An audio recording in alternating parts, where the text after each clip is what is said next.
La Fundación has grown to create volunteer opportunities, internships, and even offered scholarships to Berkeley and Boston. But you can best see the impact of the foundation in people like Joshue Ashby.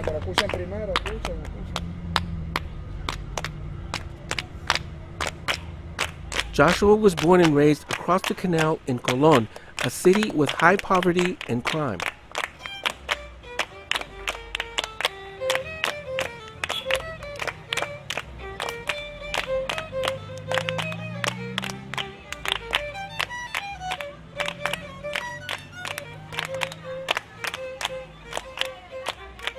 For poor people here, it's very hard to communicate your feeling, about something, about an issue in the city, about an issue in your neighborhood. So that's why I talk about Colón. In all of my music, I talk about the delinquency, about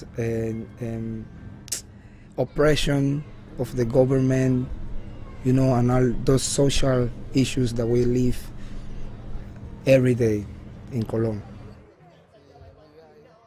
Despite growing up in a rough neighborhood, Joshua is blessed with a supportive family. His parents' restaurant allowed him to rent an apartment in Panama City so he could study the violin, and it paid off when the foundation awarded him a scholarship to study at the Berklee College of Music in Boston. El sacrificio fue bastante duro. Cuando él le tocó hacer la primera audición, nosotros inclusive alquilamos una casa para que nadie nos molestara aquí, pudiéramos estar ahí, él pudiera estudiar. Y ahí él comenzó a darle para poder llegar a hacer la audición. Entonces cuando él fue a la audición, después nos llamó y me dijo que había ganado, yo me caí de la silla. Joshua moved to the U.S. to study music, but his family and friends were still in Colón. And I remember when I was studying at Berkeley, and I used to call my mom, "Hey, how's everything in the neighborhood?" And he said, "Guess who get killed?" That's what I always used to hear. And it's still happening. My brother was killed 2 years ago by a gun, And it was very, very, very sad for us because we grew up together. We had there like 13 pandillas, which is gangs, and taking the kids out of the street was very hard. And this specific kid that entered the school of Danilo Pérez, and now he's a very, very successful guy. Joshua moved back to Colón. He's now an instructor for La Fundación Danilo Pérez and a member of Panama's National Symphony Orchestra. And he and his band, the C3 Project, started their own musical education program for underprivileged youth. The first time I heard Joshue Ashby, he was playing the violin like he was born to play the violin. This is different. He wasn't learning the violin. He was recognizing, this is my instrument, this is my voice. We became friends, and the process of relating to each other was difficult because he was coming from an area, very underprivileged, tough area, a lot of gang. He was coming from the very serious, complicated, poor environment. And it was his violin that was carrying him out of that place. Music saved me from all of the gangs. So I want to give back what music has given to me.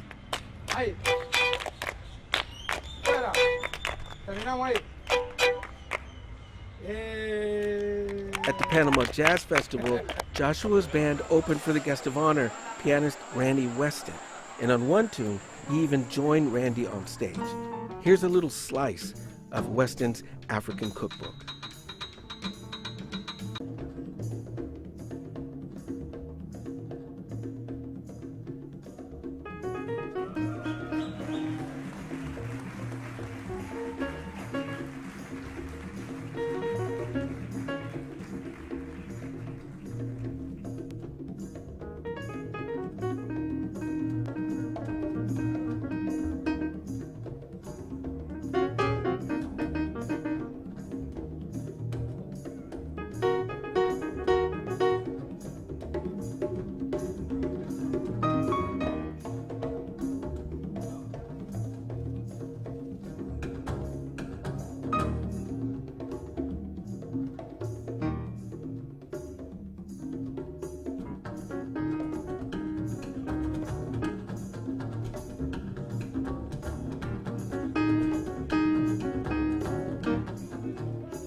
You can hear more of this music from Danilo Pérez and Joshua's own band, the C3 Project, on our radio show. You can check your local listings or visit npr.org/jazznight.